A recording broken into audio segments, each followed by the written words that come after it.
বলতে পারে না ওরা দেখি আমার সব আছে কিন্তু মা নাই। আমার মায়ের আদর থেকে আমরা বঞ্চিত। আরে একটা মা সন্তানের যে কত আপন। ও টাকাওয়ালা বাবারা, ও বৃদ্ধ বাবাজিরা, ও ব্যবসায়ী বাবারা, আজকে তুমি দেশের গ্রামের বাড়ি ছাড়িয়া ঢাকার শহরে চাকরি করো, ব্যবসা করো, তোমার মায়ের খবর জানো? এক রাতও মোবাইল না করিয়া ঘুমাইতে পারে না। রাত্র যতটাই হোক না কেন বারবার মোবাইল করে, বাবা কেমন আছো, কখন ঘুমাইবা, খানা খাইবা। ওই মা বাবার চোখের পানি। আজকে তুমি টাকার মালিক, বাড়ির মালিক, গাড়ির মালিক, ওই মা বাবার চোখের পানি আর দোয়া ছাড়া আমি চেয়ারে বসতে পারি না রে বাবা। বাড়ির মধ্যে মা কত মেহমান খানা খাওয়ায়, গোশত পাকায়, কিন্তু মা নিজে খায় না। আমার সন্তান একটা আমার কিনারায় নাই। ও আল্লাহর বান্দারা, এই ময়দানে কারা জানি মা হারায় ফেলছো, কে জানো বাবারে হারায় ফেলছো। ওরে আল্লাহর বান্দারা, যার বাবা নাই তার দোয়ার দরওয়াজা একটা বন্ধ, যার মা নাই তার দোয়ার দরওয়াজা দোনোটা বন্ধ হয়ে গেছে। আর যার মা বাবা এখনো আছে, মোনাজাতের পরে বাসায় গিয়া দেখবা মা ঘুমায় না, বাবাও ঘুমায় না, সন্তানের অপেক্ষায় বারবার বলে বাবা আয়, তাড়াতাড়ি আয়, খানাও খাই নাই তুমি আসবা বলিয়া। আজকে যার মা নাই, বাবাও নাই, ও যখন দরওয়াজার কিনারে গিয়া দাঁড়াবে, দেখবে পাশের ঘরে যখন মা আওয়াজ দেয়, তখন ওই এতিমের কলিজাটা ছিঁড়িয়া যাবে। ওর বাবা আর জীবনে দেখবে না, মাও দেখবে না। ও আমার কলিজার বাবারা, ও ছাত্র ভাই, স্কুলে পড়ো, কলেজে পড়ো, চাকরি করো, ব্যবসা করো, ওরে আমি তোমাকে বলবো, ওই মা বাবার দোয়া ছাড়া জীবন সফল হবে না। ওই মা বাবার চেহারাটাও কি মনে পড়ে না? ওই মা বাবারে যারা কষ্ট দিয়া কাঁদাইছো, ওরে আল্লাহর বান্দারা, এখনো সময় আছে, দোয়া চাও। ওই মা বাবার চোখের পানি ছাড়া তোমার জীবনের তালা খুলবে না। ও যুবক, ওই মা বাবার সাথে বেয়াদবি করিও না। যদি কোনো অন্যায় করিয়া থাকো, আল্লাহর কাছে ক্ষমা চাও, দুই ফোঁটা চোখের পানি ছেড়ে কাঁদো। তোমার মতো কত যুবক তাকায়া দেখো, স্কুলে কলেজে পড়িয়াও নামাজ ছাড়ে না। তুমি নিজেরে জিজ্ঞাসা করো, তুমি কেন পারো না? তোমার মতো সন্তান রাস্তায় গাড়ি চালায়, নামাজ ছাড়ে না, বলো বাবা তুমি কেন নামাজ পড়তে পারো না? তোমার মতো কত যুবক র্যাব, আর্মি, পুলিশ, বিডিআরের চাকরি করে, ডাক্তার, প্রফেসর, ইঞ্জিনিয়ার, 5 বেলার নামাজ পড়ে। ও বাবা গাড়ি চালায়, ড্রাইভার, নামাজ পড়ে, বলো তুমি কেন পারো না? ও ব্যবসায়ী বাবারা, আপনার মতো কত ব্যবসায়ী 5 ওয়াক্ত নামাজ পড়ে, আপনি কেন পারবেন না? ও চাকরিজীবী বাবারা, আপনার মতো কত চাকরিজীবী চাকরিও করে, নামাজ পড়ে, আপনি কেন পারবেন না? ও পর্দার আড়ালের মা বোনেরা, আপনার মতো কত মা কত বোন এখনো আছে, পর্দা করে, নামাজ পড়ে, স্বামীর মাল হেফাজত করে, মোবাইলে সময় নষ্ট করে না, একটা সন্তানকে আদর্শওয়ালা বানানোর মেহনত করে। ও আম্মা জানেরা, বোনেরা, আপনারা কি পারেন না? সন্তানটাকে আদর্শওয়ালা বানানোর মেহনত করবেন, 5 ওয়াক্ত নামাজ পড়বেন, স্বামীর মাল হেফাজত করবেন এবং মোবাইল থেকে দূরে থাকবেন। যদি আল্লাহ কবুল করে, এখনো সময় আছে, তওবা করেন। আমি শুরুতেই বলেছিলাম, জানি না কার আবু জাহাল ওয়ালা কপাল, জানি না কার কপালটা ওমর ওয়ালা কপাল। ও পর্দার আড়ালের মা বোনেরা, আপনারা তো জানেন এই দুনিয়াতে আল্লাহর এক বড় দুশমন ফেরাউন, তার স্ত্রীর নাম আসিয়া। এই এত বড় বেঈমানের ঘরে থাকিয়া আসিয়ার মতো বান্দি জান্নাতি হইয়া কবরে চলে গেছেন। নবীজি বলেন আসিয়ার সাথে আমি মুহাম্মদের সাথে জান্নাতে বিবাহ হবে। ও পর্দার আড়ালের মা, আপনার স্বামী তো ফেরাউনের মতো খারাপ না। আপনি যদি নামাজ পড়েন, পর্দা করেন, আপনার স্বামী অনেক খুশি হয়ে যাবে, আপনাকে বাধা দিবে না। এখনো বলবো আল্লাহর কাছে 2 ফোঁটা চোখের পানি সারিয়া গোপনে গোপনে বলেন, আমার আল্লাহকে বলতে থাকেন, হে মালিক, আর বেপরদায় চলবো না, নামাজ ছাড়বো না, মোবাইলে সময় নষ্ট করব না, স্বামীর মাল হেফাজত করব, সন্তানটাকে আদর্শওয়ালা বানানোর মেহনত করব। ও আমার বৃদ্ধ বাবাজি, যুবক বাবারা, মনে মনে আমার আল্লাহকে বলো, হে আল্লাহ, আমার মতো যুবক জেনারেল লাইনে থাকিয়া যদি নবীর সুন্নত অনুযায়ী নামাজ পড়ে, আলেম ওলামার পরামর্শ নিয়ে চলে, শিক্ষকের দোয়া নিয়ে চলে, আমি কেন পারবো না? আজকে থেকে তওবা করো, আল্লাহকে বলো, আল্লাহ আর নামাজ ছাড়বো না, দাড়ি কাটবো না, বেপরদায় চলবো না, মা বাবার দোয়া নিয়া, শিক্ষকের দোয়া নিয়া, ওলামায়ে কেরামের পরামর্শ নিয়া নবীজির তরিকা আদর্শে চলবো। আর মা বাবার সাথে বেয়াদবি হয়ে থাকলে গোপনে গিয়া ক্ষমা চাইও। মা বাবার কাছে ক্ষমা চাইলে সম্মান কমে যাবে না। শিক্ষকের সাথে বেয়াদবি যদি হয়ে থাকে, ক্ষমা চাইও। শিক্ষকের কাছে ক্ষমা চাইলে সম্মান যাবে না। ও যুবক, ঘরে গিয়া মাকে বলবা, মা আজকে শাহী মহল্লার দিকে ওয়াজ মাহফিলে গেলাম, কত যুবকের দেখলাম চোখে পানি, আমার চোখে কেন পানি আসে নাই? মা, মনে হয় আল্লাহ বেজার হয়ে গেছে। মা, আমি তোমার সাথে অনেক বেয়াদবি করেছি, আজকে তওবা করে আসছি, আর বেয়াদবি করব না।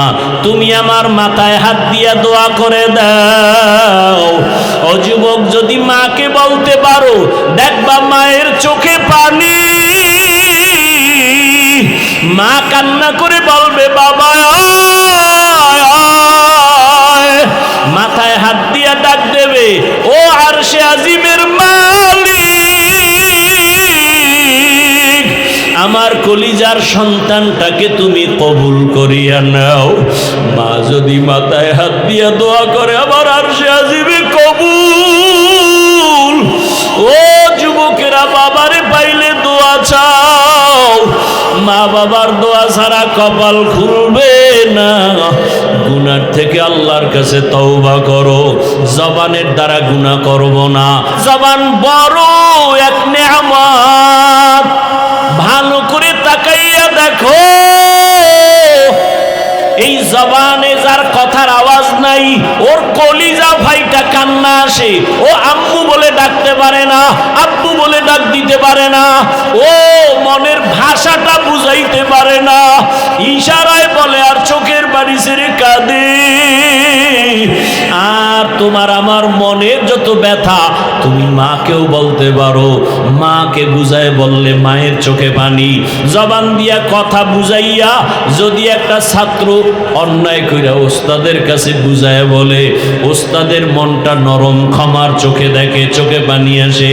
একটা সন্তানের অন্যায় করিয়া জিব্বার কথা বুঝায় বলতে পারলে মায়ের দিলটা নরম। ও আল্লাহর বান্দারা, এই জিব্বা নামের নেয়ামতের শুকর তুমি কি আদায় করেছো? আমার মাওলার আদালতে জবাব দিতে হবে। আল্লাহ কয়, এই জবানের কথা এমন বলিও না যে দুনিয়াতেও তোমার ক্ষতি, আখিরাতেও ক্ষতি। জবানটারে তাড়াতাড়ি কন্ট্রোল করো। জবানের দ্বারা মানুষের মাঝে মাঝে এমন বেফাহেশ কথা বের হয়, জবানের কথায় হঠাৎ আমার কলিজার বন্ধুটা দুশ্মন হয়ে যায়। জবানের একটা কটু কথায় আমার মা বাবা পর্যন্ত আমাকে বরদোয়া করে, আমার আপনজনেরা দূরে সরে যায়। জবানের একটা কথায় একজন হিন্দু কালেমাওয়ালা হয়ে যায়। মা মাগরিবের নাম এশার নামাজের সময় বয়ান করে আসলাম। ওই সিরাজদি খান এলাকা মুন্সিগঞ্জ এক হিন্দু ছেলে আইসা কালেমা পড়তে চায়। আমি বললাম তোমার কোর্টের কাগজ আছে নাকি, এভিডেভিডের কাগজ? বলে নাই। চলো মান। আমি বললাম এখন কালেমা পড়ানো যাবে না, দেশের অবস্থা বড় খারাপ, পরিস্থিতি বড় খারাপ। কিন্তু ছেলে রেডি, বলে না আমি আল্লাহর দ্বীন ও ইসলামের বাইরে যাব না, কারণ ইসলাম আমার কাছে বড় ভালো লেগেছে। অথচ মুসলমানের দিনে বয়ান, রাত্রে বয়ান, ফজরের পরে বয়ান, জোহরের পরে বয়ান, আসরের পরে বয়ান, জুমার দিনের বয়ান, আমাদের তাবলীগওয়ালাদের বয়ান, পীর মাশায়েখের বয়ান, তাবলীগওয়ালাদের বয়ান, বক্তাদের বয়ান, এত বয়ানের পরেও তাকাইয়া দেখো মসজিদে ফজরের নামাজে খালি। কেন? বলে আমার কাছে নামাজ ভালো লাগে না, রোজা ভালো লাগে না, তেলাওয়াত ভালো লাগে না। তো ভালো লাগে কি? নাচ গান ভালো লাগে। এক পর্যায়ে দেখা যায় বউ পর্যন্ত এই গান বাজনার পিছনে ঘুরার কারণে বেশ্যা হয়ে যায়। মাইয়া বাবার কথা মানে না, ছেলে বাবার কথা মানে না, এলাকার মানুষ পর্যন্ত তার উপরে ঘৃণার বরদোয়া করে। ও আল্লাহর বান্দারা, একটা বিধর্মী পাগল কালেমাওয়ালা হওয়ার জন্য, কারণ ওর অন্তরে এত মায়া। মুসলমানের নবী, রহমতের নবী, বড় দয়ার নবী, বড় মায়ার নবী, ওই হিন্দু ছেলেটার দিলের মধ্যে এমন আঘাত করেছে, ওলামায়ে কেরামের বয়ান ওর সিনায় আঘাত করে, খ্রিস্টানের সিনায় আঘাত লেগে গেছে, কলেজের ছেলের সিনায় আঘাত, স্কুলে পড়ে কলবে আঘাত। বলেন আর নামাজ ছাড়বো না, আর বেপরদায় চলবো না। অথচ কিছু মুসলমানের এমন হালাত, আল্লাহ জানে, নবীও চিনে, কোরআনও বুঝে, এরপরও হুজুরের গালি দেয়, নামাজও পড়ে না, রোজাও রাখে না, অন্যে নামাজ পড়ে তাও ভাল লাগে না, অন্যে দাড়ি রাখে তাও পছন্দ করে না, অন্যে পর্দা করে তাও পছন্দ করে না, নিজে 1 টাকার সহযোগিতাও মাদ্রাসা মসজিদে করে না, বরং বারবার ভেজাল লাগায়, মুসলমানের বদনাম সারা জায়গায় ছড়ায়। আর কয় ইসলাম মানতে চাই না, আমাদের ইসলাম মানার দরকার নাই, কোরআন পড়ানোর দরকার নাই, বয়ান করার দরকার নাই। আছে না নাই? কত বড় নিকৃষ্ট কপাল পরা একটা বিধর্মী পর্যন্ত ইসলামের দিকে আকৃষ্ট পাগল, আর মুসলমানের ঘরে জন্ম নিয়া ইসলাম মানতে তো চায় না, বরং উল্টা বিরোধিতা করে। ঠিক নেই? আমি দাড়ির বয়ান করছি, মুসলমান কয় বয়ান করিয়েন না। এক জায়গায় বয়ানে গেছি, কয় আপনার বিরোধিতা করছে এলাকার কিছু মানুষ। কেন? আপনি দাড়ির ওয়াজ বেশি করেন তো এই জন্য পছন্দ করেন, দাড়ির ওয়াজ বেশি করে এই জন্য ভাল লাগে না। আরে দাড়ির ওয়াজ আমি করব কেন? আল্লাহর রসুল যে বয়ান করছে তার 100 ভাগের 1 ভাগ বয়ান আমি করি না। এরপর আলহামদুলিল্লাহ আমার বলার দ্বারা তো ইসলামের উপকার কম হয় নাই। কত বেনামাজি নামাজি, কত জেনারেল লাইনের মানুষ, দাড়িওয়ালা যুবক। ওই কয়েকদিন আগে এক আর্মির যুবক ছেলে আসছে, আইসা দোয়া চায়, হুজুর আমি আর্মির চাকরি ছাইরা দিছি। আমি বললাম দেশের এই মুহূর্তে আর্মির বড় দাম, তুমি ছাড়লা কেন? বলে হুজুর আমাকে বারবার বলে দাড়ি কাটিয়া ফালাও। আমি এক পর্যায়ে সহ্য করতে না পারিয়া বলছি, স্যার আমি চাকরি ছাড়বো, দাড়ি ছাড়বো না। এরে আল্লাহর বান্দা, সব কিছুর মূল এই জিহ্বা নামের অস্ত্র। এই একটা জিহ্বা দিয়ে কত দিকে দৌড়ায়। এই জিহ্বা দ্বারা, এই একটা জিহ্বা দ্বারা অপরিচিত যুবক আর অপরিচিত মাইয়া, যুবক জিহ্বা দিয়া কয় তোরে বিয়া করব, মেয়েটা বলে কবুল, সাক্ষী থাকলে বিয়া রেডি। কথা কন না কেন? সাক্ষী লাগবে না? না সিফা সাফায় কবুল হইল যে হবে না, জবানের কথায় কবুল হয়ে গেছে। একটা বিধর্মী খালি বলছে লা ইলাহা ইল্লাল্লাহ, সাথে সাথে ইসলামের পতাকায় আসছে।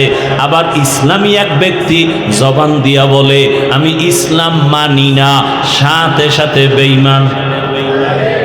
দেখছেন নি কারবার? জবানের একটা কথা দিয়া অপরিচিত মেয়েটাকে বলছে কবুল। এখন কি হইছে? এই মেয়েটা তার স্ত্রী। আবার একদিন ঝগড়া লাইগা ডাক দিয়ে ওই একই জিব্বা দিয়ে কয় তালাক, শেষ। হ্যাঁ, এই একই জিব্বার কথা বিচারক আদালতে বৈশা আসামিকে যদি জিব্বা নাড়ায় কয় ডান দিকে দৌড়াইয়া যা, তার মানে তুই বেকসুর মুক্তি পেয়েছো, সবাই ফুলের মালা দেয়। আবার ওই একই বিচারপতি জিব্বা নাড়াইয়া যদি আসামিকে বলে বাম দিকে যা, তার মানে জেলখানায় যাও। একই জিব্বার আওয়াজ, কারো মুক্তি কারো জেলখানায় চলে যায়। একই জিব্বার আওয়াজ। আমার এক কথায় বউ তালাক, আবার এক কথায় অপরিচিত মাইয়া স্ত্রী হয়ে যায়। আমার এক কথায় বেঈমান থেকে মুমিন, আবার জবানের একটা কথায় মুমিন থেকে বেঈমান। বুঝেননি কথা? তাহলে জিব্বার পাওয়ার কেমন? কত পাওয়ার বলায় জিব্বা। ভাইরা আমার, এই জবানের তেলাওয়াত এত আকর্ষণীয় মজার তেলাওয়াত, জিব্বা দিয়া যত সুন্দর করে তেলাওয়াত করে মানুষের দিল চুম্বকের মতো টানে। আবার এই জিব্বা নাড়ায় কতজনে গান গায়, মানুষ বিরক্ত বোধ করে, খারাপ জানে। এই জবান দিয়া প্রশংসা করে, এই জবান দিয়া বদনাম করে, ঠিক নেই? একই জিব্বার কত কাম। আল্লাহ কয় ভালোটা যদি ধইরা রাখতে চাও জবানটারে কন্ট্রোল করো। ভালো মানুষের পরিচয় দিতে হলে জবান কন্ট্রোল করো। ইমানের পরিচয় দিতে চাইলে জবানটারে কন্ট্রোল করো। কয় জবানটারে কেমনে কন্ট্রোল করি? হাতের তো বান্দা যায়, চোখ আটকানো যায়, জিব্বা আটকানো যায় না, এটা রশি দিয়া বাঁধাও যায় না, কষ্টেপ লাগানো যায় না, সুপারগুলো লাগানো যায় না। আল্লাহ কয় এটাকে আটকানোর একটা মেডিসিন আমি মাওলার কাছে আছে, আমি তোরে মেডিসিনটা দিলাম। ওই মেডিসিনের নাম হলো তাকওয়া। হর কে দারত খৌফে হকদার দিল মদম জন্নতুল মাওয়া দেহত রামাকাম জুজবা হক চি জে মখাজ ইনসুজা ফজলে উ মস্তে দর জুমলা জাহাঁ। ভাইরা আমার, আল্লাহ তাআলা বলেন এই জিহ্বা কন্ট্রোল করার একমাত্র মেডিসিনের নাম তাকওয়া। এজন্য আয়াতের শুরুতে আল্লাহ বলেন জবানকে কন্ট্রোলের আগে বলে আমি আল্লাহকে ভয় কর। আল্লাহকে ভয় করার নাম তাকওয়া। এখানে যদি আমি আপনাদের প্রশ্ন করি আপনারা কারা কারা আল্লাহকে ভয় করেন, আমি প্রশ্ন করলে সবাই হাত উঠায় বলবে হুজুরদের থেকে বেশি আমরা ভয় করি। অথচ ফজর পড়ে নাই, জোহর পড়ে নাই, আসর পড়ে নাই, মাগরিব পড়ে নাই, এশার নামাজও পড়ে নাই। মোনাজাতের পরে গিয়া মোবাইল চালাবে, দরজা লাগাইয়া মোবাইল হাতে নিয়া চোখের জেনা, অন্তরের জেনা, জবানের জেনা, হাতের জেনা, সারা রাত মোবাইল হাতে নিয়া গুনা গুনা গুনা, ফজরও পড়ার খবর থাকবে না। সেও বলে আমি আল্লাহকে ভয় করি। আবার একদল নামাজ পড়ে সুদ খায়, সেও বলে আল্লাহকে ভয় করি। আর একদল গরিবের উপরে জুলুম করে, সেও বলে আমি আল্লাহকে ভয় করি। আর একজনে বেপরদায় আড্ডা দেয়, সেও বলে আমি আল্লাহকে ভয় করি। আমি নামাজ পড়ি, পর্দা করি, হালাল খাই, আমিও বলি আমি আল্লাহকে ভয় করি। দুই ভয় কি সমান? আসলে তুমি ভয় কি জিনিস বুঝো না। শুনো, আমি সব জায়গায় উদাহরণ দেই। ও পর্দার আড়ালের মা বোনেরা, ও যুবক, ও বৃদ্ধ বাবাজি, কান লাগাইয়া দিয়া শুনো, একটা সন্তান মা বাবাকে ভয় করে, বলে তার প্রমাণ কি? মা বাবার সামনে অন্যায় করে না। একটা ছাত্র শিক্ষকের ভয় করে, প্রমাণ কি? শিক্ষকের সামনে ছাত্র অন্যায় করে না। ঠিক নেই? কেন? মাইরের ভয়। আল্লাহর কসম, জমিনে কোন আল্লাহর গোলাম যদি আসলেই আল্লাহকে ভয় করে, ওই বান্দা গলায় ছুরি লাগাবে, দাড়ির মধ্যে কোনোদিন অস্ত্র লাগাবে না।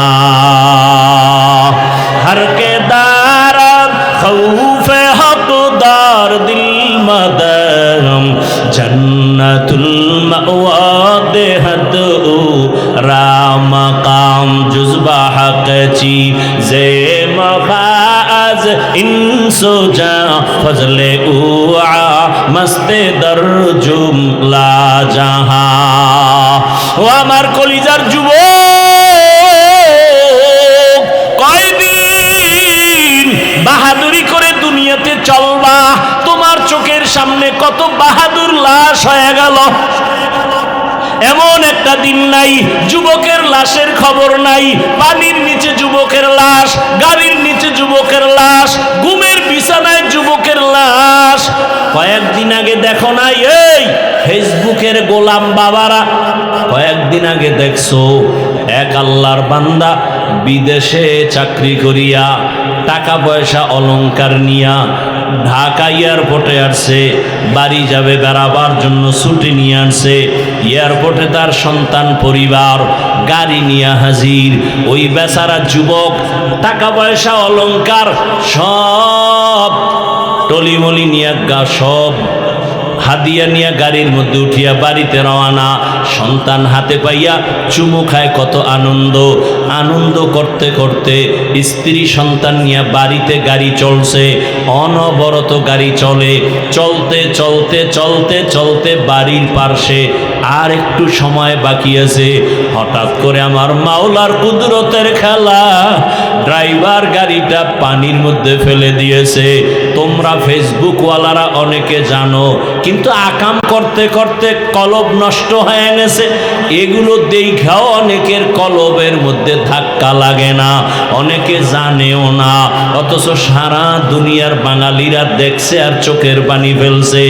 ওই আল্লাহর বান্দা গাড়িটা পানির মধ্যে পড়িয়া যাওয়াতে স্ত্রী জায়গায় মরে গেল, সন্তানও মরে গেল। ওই বিদেশি যুবক হাতের মধ্যে টাকা অলংকার নিয়া হাউ মাউ করে কাঁদে আর মিডিয়ার সামনে বলে, দীর্ঘ বছর বিবাহ করিয়া ঘরে থাকতে পারি নাই। মানুষ বিয়া করিয়া বিবি বাল বাচ্চা নিয়া একসাথে থাকে, খাইয়া না খাইয়া একটা আনন্দ আছে। আমি আনন্দ মাটি করিয়া টাকার জন্য বিদেশ গেলাম। আজকে আমি স্বর্ণ অলংকার নিয়া আমার বিবি পরিবার নিয়া শান্তির আনন্দ করার জন্য ছুটে নিয়ে আসলাম। আমার কপাল কেন এত খারাপ? আমার হাতের উপরে আমার কলিজার সন্তানটা মরিয়া গেল। আমার সন্তানে আমার চোখের সামনে আমার স্ত্রী চলিয়া গেল। আমার এখন এই টাকা দিয়া কি হবে? আমার অলংকার দিয়া কি হবে? আমার মতো কপাল পোড়া কেউ নাই। আধা ঘন্টা গাড়ি টানলে বাড়ির দরজা রেডি, কিন্তু আমার মাওলায় এমন বাড়ি নিছে, আমার বাড়িওয়ালারা নাই। আর আমি এখন একা বাড়ি চলবো। আমি ঘরে যাইয়া কি করব? আমার ঘরের দরজা কান্না করা শুরু করবে, কারণ আমার আপন বাচ্চাটা চলে গেল, আমার স্ত্রী চলে গেল। এই সংসারের বাগান যে সাজাইছে সে যদি না থাকে, আমি বেঁচে থেকে কি লাভ হবে? ও আমার যুবক বাবারা, ও ব্যবসায়ী বাবারা, ও চাকরিজীবী বাবারা, চোখের সামনে এত কিছু দেখো, আর কত গুনাহ করবা? আমার মাওলার কথা কি তোমার দিলে ধাক্কা লাগে না? আমরা মনে করছো ওলামায়ে কেরাম বুঝি মিথ্যা বলি, আল্লাহর কোরআন বুঝি সত্য না। কেন বিশ্বাস করো না রে বাবা? মহামারী করোনার কথা কি মনে নাই? স্কুল কলেজ বন্ধ, চাকরি বন্ধ, ব্যবসা বন্ধ, দোকান বন্ধ, ফ্যাক্টরি বন্ধ, রাস্তাঘাট গাড়ি চলাচল বন্ধ। একবারও কি তোমার মনে নাই ওই কঠিন সময় একটা মাদ্রাসাও বন্ধ হয় নাই? মনে আছে? একটা মাদ্রাসাও বন্ধ হয় নাই, একজন আলেম না খাইয়াও মরে নাই। ওই সময়ে করোনা, যাকে ধরে ফেলেছে বাবার করোনা, ছেলে কাছে যায় না, মরার ভয়। ওই সময় ছেলে শিক্ষিত কুলাঙ্গার, বাবার করোনা, এক পর্যায়ে বাবা মরেই গেল। ওই সময় এলাকার গরিব কিছু ছেলেদের টাকা দিয়া কয়, যা বাবার লাশটা রাস্তায় ফেলে দিয়া আস। রাস্তায় ফেলে দিছে, ছেলেরা দরজা লাগায় দিছে, জানালা লক করে দিছে। বাবার লাশ রাস্তায় ফালানোর পরে তাকাইয়াও দেখে নাই কুলাঙ্গার সন্তান বাবার লাশটা কি কুকুরে খাইলো না জানাজা হলো, একবারও দেখে নাই। ও শাহীবাজারের মুসলমান বাবারা, ও পর্দার আড়ালের মা বোনেরা, কার জন্য জীবন কাটাইয়া বুড়া হইছ? দিন নাই রাত নাই, কার জন্য এত কষ্ট করো? তোমার সন্তান তোমাকে ভালো জানে না, তোমার সন্তান চায় তুমি মরিয়া যাও, তোমার টাকা পয়সা লুটে পুটে খাবে, তোমার স্ত্রী চায় তুমি মরিয়া যাও, তোমার সম্পদ লুটে পুটে খাবে। কার পেছনে জীবন যৌবন শেষ করো? একটু মানুষও কি হতে পারলা না? একটা ভালো মানুষের বাবা হতে কি পারো নাই? ওই কুলাঙ্গার শিক্ষিত সন্তানেরা বাবার করোনার কারণে মরার পরে লাশের খবর আর নেয় নাই। মাসে 5 টাকা বেতন দেই, এরকম বেয়াদব নাই? 24 ঘন্টা ডিউটি, বেতন 5,000, উঁচু পর্যায়ে থাকলে 10,000, তাও মাসে মাসে দেওয়া হয় না। বাকি আর বাকি, সভাপতি দেয় 100 টাকা, কথা বল না কেন? সেক্রেটারি দেয় 50 টাকা। এইভাবে খয়রাত কইরা কইরা উঠাইয়া একজন ইমাম খতিবের বেতন দিতে হয়। মুডাক শুনবো না, বাবায় টেলিফোন করবে, ইমাম সাহেব আমার সন্তান বেঁচে নাই, জানাজা না পড়ায় যাবেন না। এক দলকে বলবে তাড়াতাড়ি যা দোকান থেকে কাফন নিয়ে আসো, আর এক দলকে বলবে বাঁশবাগানে যাও কবর খনন করো, কাউকে বলবে গরম পানি কর গোসল দেওয়ার জন্য। ওই যে উত্তরায় মাইলস্টোন স্কুলে বিমান দুর্ঘটনা, কত বাচ্চা চলিয়া গেল, আগুনে পুড়িয়া গেল। আমার জুমার মসজিদের এক মুসল্লি সেদিন দেখা, আমি বললাম ভাই তার একটা মেয়ে বাচ্চা ওই কলেজ স্কুলে পড়ে, দুপুর বেলা মা আনার জন্য গেল, বাচ্চা অন্য দরজা দিয়া রাস্তায় এসে দাঁড়ানো, মা আর এক গেট দিয়া ভিতরে গিয়া আটকে গেছে, আর আসতে পারে নাই। বিমানের আগুনে ঝলসে সে জায়গায় মারা গেল। ওই বাচ্চা বারবার বলে, ওই বাপ আমার আপন বন্ধুকে বললাম ভাইজান আপনার ছেলে মেয়ের খবর কি? ওর মা তো দুনিয়ায় নাই। লোকটা কিং কর্তব্য বিমূঢ় হয়া চোখের কোঠায় পানি, বলে হুজুর কি বলবো? বাচ্চাগুলো আমারে দেখে, কিন্তু ওই বাচ্চা ছোট মেয়েটা যে স্কুলে পড়তো ও বারবার বলে আমি আম্মু বলে কারে ডাক দিব, আমারে আম্মুর আদর কে দিবে? ওরে আমি তো বুঝতেছি ওরা টাকা দেই, খানা দেই, পোশাক দেই, যা কিছু দেই না কেন, ওই বাচ্চাদের মনের মধ্যে একটা জ্বলন জ্বলতে আছে। ওদের কেমন যেন কিসের অভাব, টাকাও দেই, খানাও দেই, কিন্তু ওই বাচ্চাগুলো এতিমের মতো ডানে একবার তাকায়, বামে তাকায়। নাস্তারও কোনো চিন্তা নাই, ক্ষুধা আছে, ক্ষুধার চিন্তা নাই। এরপরে বসার কোনো পার্সন আলাদা নাই, কে ভিআইপি, কে নন ভিআইপি, কে আলেম, কে মূর্খ, কে ধনী, কে গরিব, সব একাকার। এতগুলো মানুষকে নিয়ন্ত্রণের জন্য কোনো প্রশাসন নাই। হ্যাঁ, এটা কেমনে সম্ভব? ইসলাম মানলে সম্ভব। ইসলাম মানলে সম্ভব, আর ইসলাম না মানলে এতক্ষণে কি পরিমাণ চেয়ারের বাইরে বাইরে শুরু হইতো। কি বিষয়টা প্যাকেট পায় নাই, কি পায় নাই, প্যাকেট না পায়া কিলাকিলি শুরু, নিজেদের মধ্যে কিলাকিলি, প্যাকেট কম পাইছে, খাওন কম পাইছে, আবার এগুলো আবার কিছু কিছু বন্ধুর বেশে ওদের দলের দুশ্মনেরা ভিডিও করে করে জাতিকে জানায়, দেখো আমরা কেতনা বড় বেয়াদব। আমার কথা বুঝেননি? আচ্ছা, আপনারা দলীয় মানুষ এক জায়গায় বসছেন কোনো একটা মিটিংয়ে, খাওয়ান নিয়ে একটু তর্ক বিতর্ক, এই যারা ভিডিও কইরা আপনাদের দলের লোকেরা যদি ছাইরা দেয়, ও দলের আপন মানুষ বলেন? এই দল করেন আপনারা। আল্লাহ হেদায়াত দান করেন, আল্লাহ হেদায়াত দান করেন। অথচ এখানে খাওয়ানো নাই, কিলাকিলিও, কোনো টেনশনও নাই। কারো পেটে ক্ষুধা লাগছে যে তাড়াতাড়ি বাসায় গিয়া খাইয়া আবার আসি, এই মন অন্তরে এই ধারণা আছে নাই। এটা কেমনে সম্ভব? কি ইসলাম মানলেই কি সম্ভব? তাহলে একমাত্র শান্তির ঠিকানার নাম ইসলাম। বলেন, একমাত্র শান্তির ঠিকানার নাম ইসলাম। নাই শান্তিও নাই, সোজা কথা, কোনো প্যাচ নাই। অতএব এই শান্তির ঠিকানা কোরআন হাদিস অনুযায়ী দেখাবেন এই জাতিকে ওলামায়ে কেরাম। আচ্ছা, এখানে আপনারা অনেক দামি মানুষ, যারা আলেম না, ইসলাম সম্পর্কে একটু ধারণা কম, আপনারা আমাকে নিরপেক্ষতার আলোকে আল্লাহর মোহাব্বতে জবাব দিবেন। আমি কোনো দলের ব্যানারে বয়ান করি না, আর দলের নেতাও না, বুঝাইতে পারছি? আমি ইসলাম মাথায় রেখে কথা বলতেছি। আমি কে কোন দল করেন, কোন নেতা আমার জানার দরকার নাই।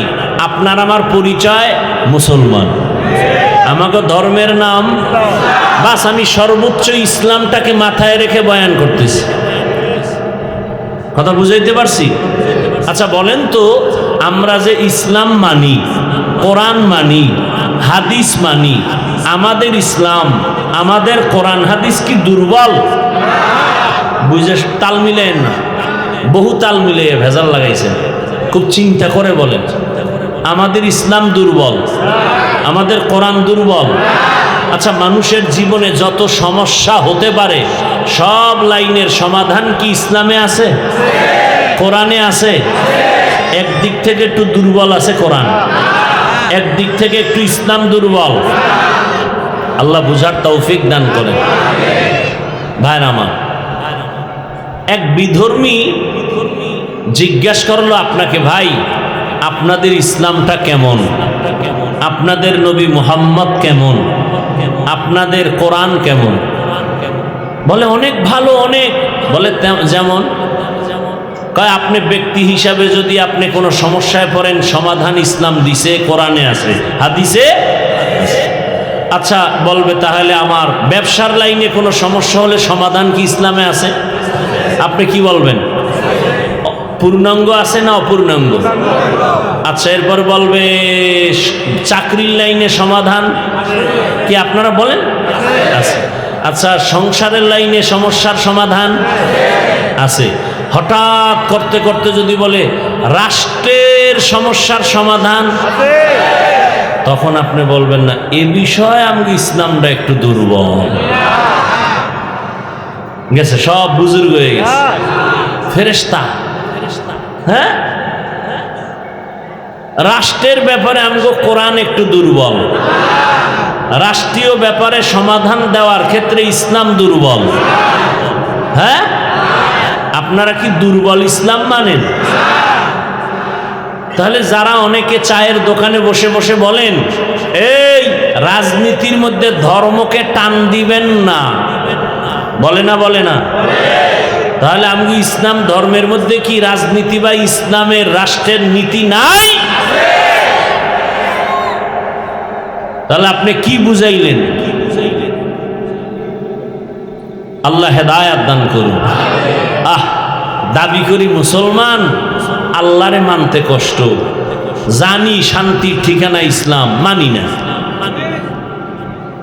আপনি না মানলে হুজুরকে দিয়া দোয়া করাইলে কি হবে? হেদায়াত বড় কঠিন জিনিস। আরে আমি হাফিজুর রহমান তো মানুষই না, বক্তা ঠিক, মানুষ হতে পারি নাই। বক্তা হওয়া সহজ, মানুষ হওয়া কঠিন। মাওলানা হওয়া সহজ, মানুষ হওয়া কঠিন। আল্লাহ আমাদেরকে মানুষ হওয়ার তৌফিক দান করেন। আমরা তো ওই মানুষের কাতারে নাই। যারা মানুষ, আল্লাহ নিজে দয়া করে তাদেরকে জান্নাতের টিকিট দিছেন দুনিয়াতেই। এবং শুধু মানুষ না, মানুষ গড়ার কারিগর রহমতের নবী। সেই নবী কেমন নবী? যার চেহারার দিকে এক নজর দিলে জাহান্নামের আগুন হারাম। কেমন রহমতের নবী? যেই রহমতের নবীর চেহারার দিকে একবার তাকাইলে পেটের ক্ষুধা থাকে না। কেমন রহমতের নবী? আম্মা জান আয়েশা রাদিয়াল্লাহু আনহা বলেন, রহমতের নবী রাস্তা দিয়া যখন চলেন, নবীজির ঘাম থেকে মিশকের ঘ্রাণ আসে। আমি আয়েশা রহমতের নবীর ঘাম বোতলে ভরে রাখতাম আর আতর হিসাবে ব্যবহার করতাম। নবী যখন মুস্কি হাসেন, চাঁদের পূর্ণিমার আলো থেকে রসুলের হাসির দাঁতে আরো আলো। সুবহানাল্লাহ না? কেমন মায়ার নবী আমার! যেই রহমতের নবী কোথাও কদম দেন, ওই জায়গা থেকে মিশকের ঘ্রাণ দীর্ঘ বছর পর্যন্ত আসে। এমন মায়ার নবীর বয়ান কত সুন্দর, এমন রহমতের নবীর চেহারা কত সুন্দর, এমন রহমতের নবীর কণ্ঠ কত সুন্দর। সেই নবীকে দেখলো, বয়ান শুনলো, একই দস্তারখানে বসে খাইলো, পাশাপাশি থাকলো।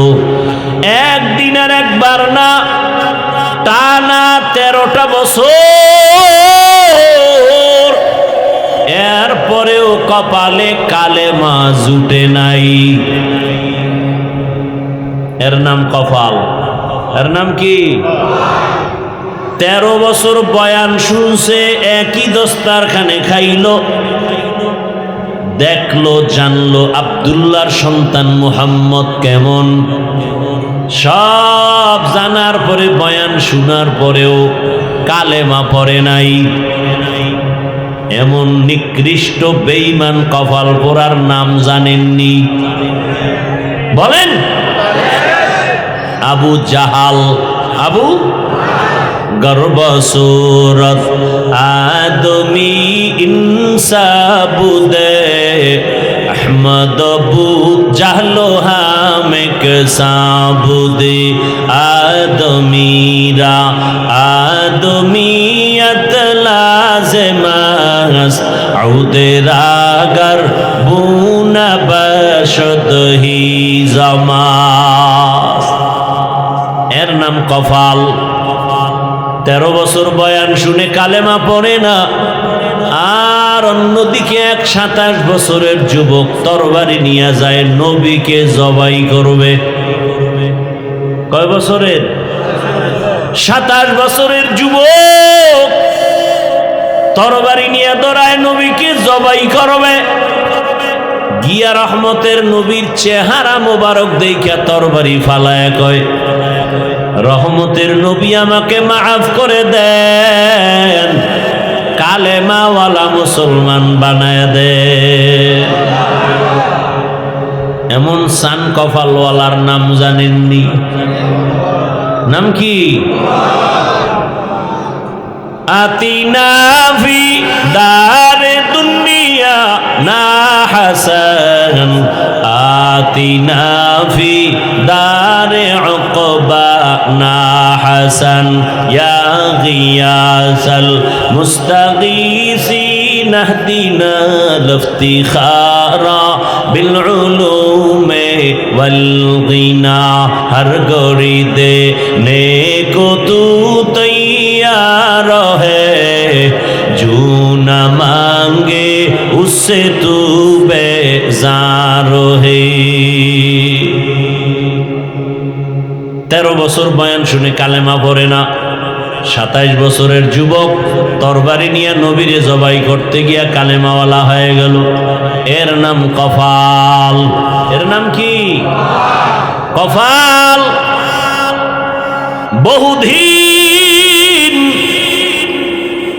প্রচারণা চলতেছে, বহুদিন ধরে শাহী বাজারে বয়ান হবে, মাহফিল হবে, এত প্রচার, অনেকে আসার নিয়ত করিয়াও আসতে পারে নাই। এরকম নাই কেন? বলে কপাল। কেন? আর একদল বয়ানের নামে বাড়ির থেকে আসছে, কিন্তু এই বেহেশতের প্যান্ডেলে বসতে পারে নাই। কেন? বলে কপাল। এরা কোথায়? বলে এরা দোকানে বসে গল্প করে, আড্ডা দেয়, আর বেগানা নারী যুবতী দেখে কবিরা গুনাহ করে। আছে না নাই? আর এক দল কপালওয়ালা প্যান্ডেলে বসছে, কিন্তু বয়ান শোনার কপাল নাই। বলে কেন? বলে একটা মোবাইল সামনে রাখিয়া কলবের দরজাটারে বন্ধ করে দিয়েছি। এরাও কপাল। এগো কি কপাল। আর একদল মোবাইলও না বয়ানও শুনতেছে, কিন্তু নফস শয়তান বারবার তারে আঘাত করে, আর কতক্ষণ বাড়ি চল। দেখা গেল এতগুলো মানুষ এক জায়গায় নিয়ে মা বাবার জন্য দোয়া করার কপাল ওর নাই। এতগুলো মানুষ যদি চোখের পানি ছেড়ে কেউ আল্লাহকে ডাক দেয়, হে মালিক দয়া করে তুমি মাফ করে দাও, একজনের আমিন কবুল হলে এই বাগানের সবার আমিন কবুল হয়ে যাবে।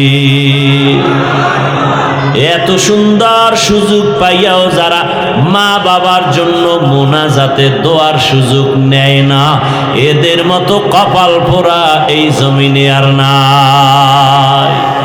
আতিনা ফি দারে দুনিয়া না হাসান আতিনা ফি দারে উকবা না হাসান ইয়া গিয়াসাল মুস্তাগীসিন اهدنا الافتخارا بالعلوم والغنى ہر گوری دینے کو تو تیار ہے جو نہ مانگے اس سے تو بیزار ہے۔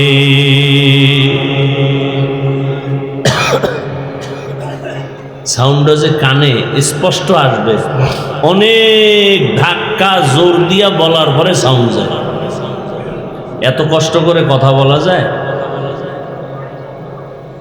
এবার বলেন তো, আপনারা দোয়া করে যাওয়ার কি কপাল নিয়ে বসবেন, না তার আগেই হাত দেখান লাগবো? না এই চালাকি কত বছর দেখাই আমরা ধোঁকা দিছেন, আর কত দিবেন? কয় ভাই আপনার দাওয়াত, আলহামদুলিল্লাহ। কয় আপনার বাড়ি? কয় নাউজুবিল্লাহ। আপনারা তো সেই মুসলমান। জিন্দেগি মে বন্দগি তু কার নাহি, জিন্দেগি মে বন্দগি তু কার নাহি, जिंदगी बे बंदगी शर्मिंदा है, जिंदगी बे बंदगी शर्मिंदा है। दुनिया में हो दुनिया का ताल्लुकार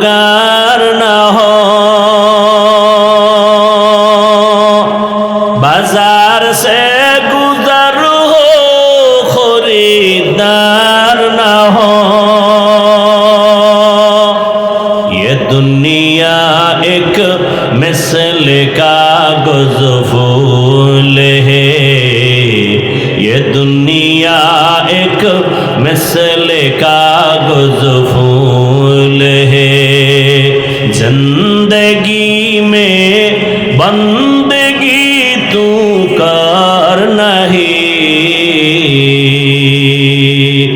जिंदगी में बंदगी शर्मिंदा है जिंदगी में बंदगी शर्मिंदा है जिंदगी में बंदगी कुन बंदगी बंदगी बे जिंदगी शर्मिंदगी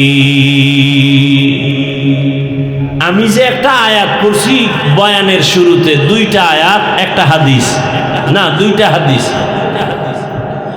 সেই শুরুতে দুই আয়াত দুই হাদিস দিয়ে আজকে বয়ান করব তার এখন পর্যন্ত দাঁড়েও যেতে পারি না অর্ধেক বয়ান হয়ে গেছে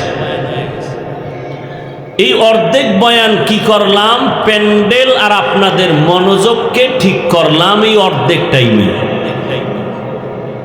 কার কপাল আবু জাহাল মার্কা আর কার কপালটা ওমরের মতো এটা টের পামু মোনাজাত পর্যন্ত এতক্ষণ কপাল ঠিক করার বয়ানে অর্ধেক শেষ বাংলা বুঝেননি এবার বুঝেন আপনারা কেমন চান কপাইলা যে শুধু আপনাদের অন্তরের মনোযোগটা এদিকে ঘুরানোর জন্য একুরেট ভাবে কিছু কথা শুনবেন সেই মন ঠিক করার জন্য আমার এত টাইম গেল এরপরেও যদি কেউ উঠিয়া যায় এরপরেও যদি কেউ অমনোযোগী হয় তাহলে বোঝা গেল আবু জাহাল এখনো মরে নাই দেখতে থাকবেন মোনাজাত পর্যন্ত ওমরের কপালওয়ালা কারা আর আবু জাহিল্লা কপালওয়ালা কারা দেখতে থাকবেন তবে দোয়া করি আল্লাহ ওমরওয়ালা কপাল আমাদেরকে দান করুন এইবার আমার আয়াত আর হাদিসের তরজমাটা বলি তারপরে কিছু ব্যাখ্যা আপনাদের আগ্রহের উপরে ইনশাআল্লাহ মোনাজাত পর্যন্ত ধৈর্য হবে আল্লাহ তৌফিক দান করেন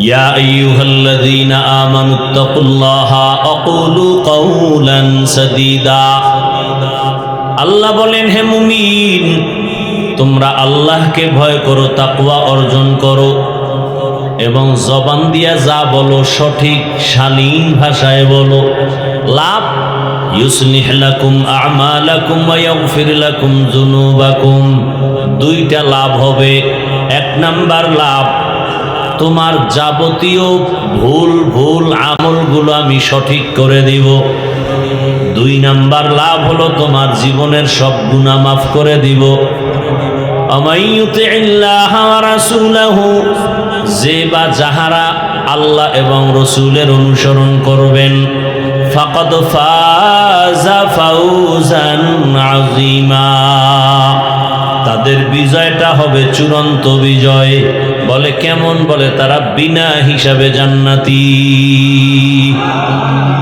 হাদিস পড়েছি দুইটা নবীজি বলেন আল মুসলিমু মান সালিমাল মুসলিমুনা মিন লিসানিহি ওয়া ইয়াদি যেই ব্যক্তি মুসলমান ওই ব্যক্তি পরিপূর্ণ মুসলমান যার জবানের দ্বারা হাতের দ্বারা অন্য কোনো মুমিন মুসলমান কষ্ট পায় না বুঝেননি জবানের কথার দ্বারাও কেউ কষ্ট পাবে না হাতের কাজের দ্বারাও কারো কষ্ট দেয়া হবে না সেই হবে আসল মুমিন সে হবে আসল মুসলিম আর একটা হাদিস পড়েছি নবীজি বলেন মাইয়াজমান লিমা বাইনা লাহিয়াইহি ওয়া মা বাইনা রিজলাইহি আজমান লাহুল জান্নাহ রহমতের নবী বলেন দুইটা জিনিস তোমরা হেফাজতের জিম্মাদারি নাও আমি রাসূল তোমাকে জান্নাতে নেওয়ার জিম্মাদারি জিম্মাদারি নিব।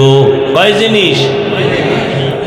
এক হলো দুই ঠোঁটের মাঝে জবানের হেফাজত করো, দ্বিতীয় হলো লজ্জাস্থানের হেফাজত করো।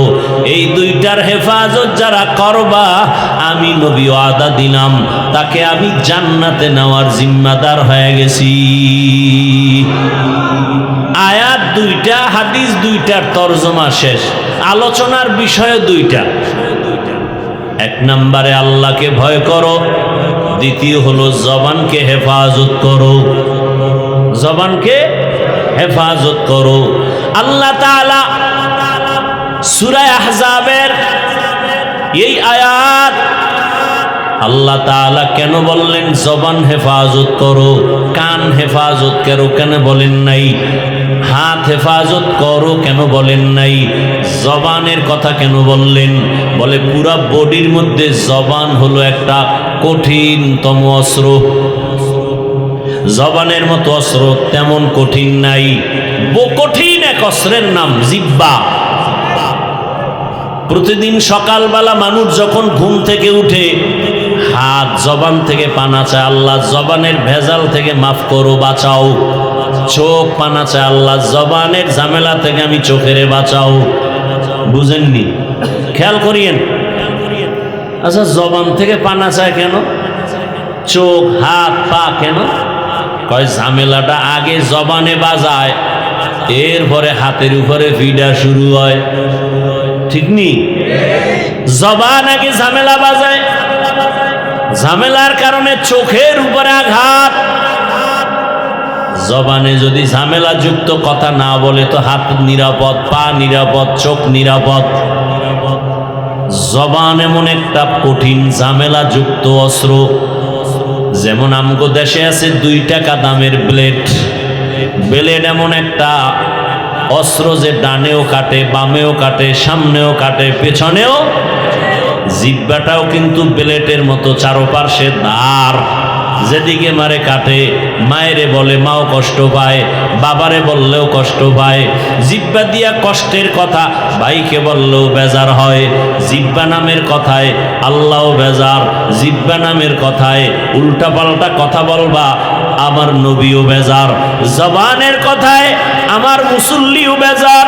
জবানের একটা কথা উল্টা পাল্টা হলে দুনিয়ার সবাই বেজার, বিধর্মীরাও বেজার, মুমিনেরাও বেজার। আমার কলিজার বন্ধুটা মুহূর্তের মধ্যে দুশ্মন হয়ে যায়, কষ্ট পায় আমার জবানের কথা। গ্রামের মুরব্বীর এই জন্য কয় মুখের কথায় জয়, মুখের কথাই ক্ষয়। জবান বড় মারাত্মক। আর এটা এমন একটা অবস্থা, এটারে রশি দিয়া বান্ধাও যায় না। যায়? হাতে অন্যায় করে রশি দিয়া বেঁধে দাও, পা অন্যায় করে রশি দিয়া বাঁধো,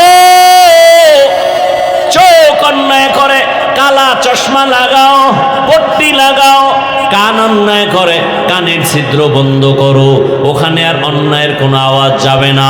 জবানটারে কেমনে আটকাবেন? কষ্টেপ দিয়াও বাঁধা যায় না। যায়? কেমন এক ভেজাল। পা আটকানো যায়, হাত আটকানো যায়, কান আটকানো যায়, চোখ আটকানো যায়, জবানটারে আটকানো যায় না। এবার এই জবানটারে কেমনে আটকাবেন? কন্ট্রোল তো করা দরকার। আমগো সমাজে যত ঝামেলা, হাতের দ্বারা যেই ঝামেলা না হয়, জবানের দ্বারা তার থেকে বেশি হয়। যত ঝামেলা জবান দিয়ে না। রাজনীতির ময়দানে ঝামেলা কেন? কয় অমুকে এই কথা বলছে। ওয়াজের ময়দানে ঝামেলা কেন? বলে জবান দিয়া অমুকেরে কাফের বলছে। ঠিক নি? জবানের কথা বড় ভেজাল। পুরা শান্ত পরিবেশ অশান্ত হয়ে যায় জবানের একটা কথার দ্বারা। কি? মাত্র একটা কথা, কেমন যেন পুরো দেশটা উল্টা পাল্টা হয়ে গেছে। কথা কন না কেন? কিসের কথা? এক কথা পুরা দেশ আউলে গেছে। ভাইরা আমার, বড় কঠিন। আবার এই জবানের কথা, এই জবান এমন একটা আল্লাহর দেওয়া আবার নিয়ামত। এটার মতো কঠিন নিয়ামত নাই। ঠিক নেই? কষ্ট হয় না তো? কেমন নিয়ামত! আমি যে হাফিজুর রহমান, প্রথম পরিচয় আমি মানুষ। প্রথম পরিচয় মানুষ ভালো নাকি জিন ভালো না ফেরেশতা ভালো, এটার পরিচয় দেয় আমার হাত। হাত দেখেন তো, পশু, গরু, ছাগল, ভেড়া, বকরি, বাঘ, এই যে পশু আমরা যাকে বলি, ওদের কিন্তু হাত আছে, আছে না? ওদের কিন্তু নাক আছে, আমগো মতো চোখ আছে। কথা বলেন? ও আমাদের মাথা আছে, ওদেরও মাথা আছে, ঠিক। কিন্তু আমগো জিব্বা নামের যে পাওয়ার, এই পাওয়ারও গো জিব্বায়। কথা বলেন না কেন? গরুটার জিব্বায় সে পাওয়ার নাই। বাঘ আমার মতো হাজারো মানুষকে মুহূর্তে দমন করে দিতে পারে, কিন্তু আমার জিব্বায় যেই পাওয়ার আছে, সারা দুনিয়ার বাঘের জিব্বায় সে পাওয়ার নাই। আছে? নাই। কেমন দয়ার মালিক আমার আল্লাহ! সারা দুনিয়ার গরু গরম হয়ে গেলে পুরা শাহীবাজার গরম, কিন্তু ওর জিব্বায় ওই পাওয়ার নাই। আমি মানুষের জিব্বায় যে পাওয়ার, আমি মানুষ, আমার পরিচয় হলো জবানের মাধ্যমে। আমি কথা বলতে পারি, আমি হায়ওয়ানে না তেক, আমি কথা বলনেওয়ালা হায়ওয়ান। ওই পশুর থেকে আমার আলাদা হয়ে গেল। এবার মানুষ পরিচয় দিলাম জবান দিয়া। এবার আমি কি ভালো মানুষ না খারাপ মানুষ, তাও পরিচয় হবে হাতের দ্বারা না, জবানের মাধ্যমে, কথার মাধ্যমে। আমার কথার দ্বারা প্রমাণ হবে আমি হিন্দু না, বৌদ্ধ না, খ্রিস্টান না, ইহুদি না, আমি যে মুসলমান। পরিচয় হবে আমার জবান। লা ইলাহা ইল্লাল্লাহ, লা ইলাহা ইল্লাল্লাহ, মুহাব্বতে লা ইলাহা ইল্লাল্লাহ, লা ইলাহা ইল্লাল্লাহ, লা ইলাহা ইল্লাল্লাহ, লা ইলাহা ইল্লাল্লাহ, লা ইলাহা ইল্লাল্লাহ, লা ইলাহা ইল্লাল্লাহ, লা ইলাহা ইল্লাল্লাহ, লা ইলাহা ইল্লাল্লাহ, লা ইলাহা ইল্লাল্লাহ। পরিচয় হলো আমি কি? কালেমার দ্বারা কি পরিচয় হলো? আমি একজন মুসলমান। আমার পরিচয় হলো জবানের দ্বারা পরিচয় দিলাম আমি মুসলমান। ঈমানের প্রথম সিঁড়ি হলো ইকরার বিল লিসান। জবান করো, তাহলে প্রমাণ হবে তুমি আমি কি? মুসলমান। এবার মুসলমানের মধ্যে আমি আলেম নাকি আমি গায়রে আলেম, আমি কি শিক্ষিত আমি কি অশিক্ষিত, প্রথম পরিচয় হবে আমার জবানের কথার মাধ্যমে, ঠিক নেই?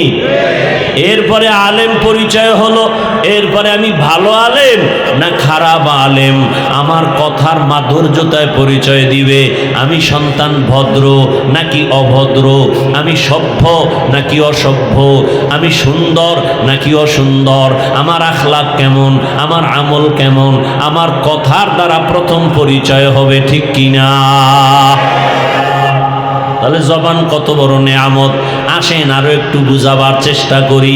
দুনিয়াতে আসার পরে এই যে মাউত সামনে নিয়ে কথা বলি, বিদ্যুতের বাতি জ্বলে, আমার কথাগুলো টেনে টেনে হর্ন আমার কথা দূরে সরায়, এই মাইক বন্ধ হয়ে যাবে, লাইট বন্ধ হয়ে যাবে, ইউনিট নষ্ট হয়ে যাবে। ইউনিট মাইক নষ্ট হয়ে যাবে, পুরান হয়ে যাবে, অকেজ হয়ে যাবে, পার্টস নষ্ট, ফেলে দেওয়া হবে। এরপরও সচল থাকলেও সারা রাত মাইক চালানো যাবে না, আবার চালাইতে গেলে ফ্যানের বাতাস দিয়া ঠান্ডা করো, না হয় মেশিন গরম হয়ে গেলে তার মার ঘুরে যাবে, আওয়াজ আর চলবে না। কিন্তু তাকায় দেখো হে মুমিন, এই দুনিয়াতে আসার পরে জিহ্বা নাড়াইয়া কত হাজার কোটি কথা সাপ্লাই দিলাম। কে? কত হাজার কোটি কোটি কথা সাপ্লাই হলো এই জিহ্বার দ্বারা। ভালো করে বুঝো, এই জবানের দ্বারা এত কথা সাপ্লাই হলো। একবারের জন্য আমার গাল ব্যথা করে, ঠোঁট ব্যথা করে, মাথা ব্যথা করে, জিহ্বা নামের এই অস্ত্রটা কখনো ব্যথা করে না।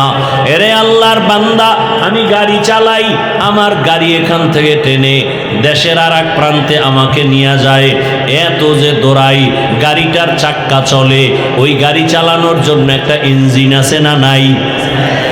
গাড়ি কি ইঞ্জিন ছাড়া চলে?